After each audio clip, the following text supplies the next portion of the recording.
Welcome to the Learning Pines YouTube. We hope this video helps. You start by verifying the minimum hardware so Windows will install and update smoothly. Check CPU, RAM, storage, and TPM. Next, choose whether to buy a pre-built PC, build custom, or get refurbished based on budget and warranty. Once decided, prepare a USB 3.0 drive and a stable internet connection.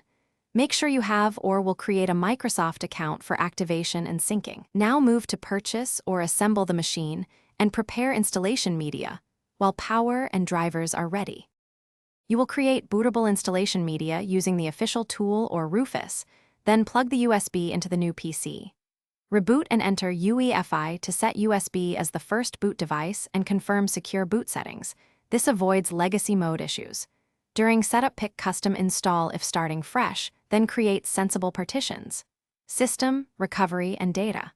Once Windows copies files, follow prompts to set region, keyboard, and create a user. Install chipset and network drivers immediately to complete connectivity.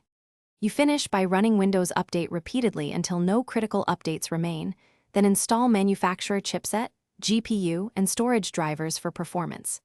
Configure privacy options, enable BitLocker or set up backups, and create a system restore point. Make sure firmware/BIOS is current. That reduces odd hardware bugs. If activation or drivers fail, first confirm Internet and Microsoft account sign-in, then reinstall or update drivers, use Device Manager to roll back, and run the activation troubleshooter. Contact support only if those steps fail. Thanks for watching. Consider subscribing if we helped you.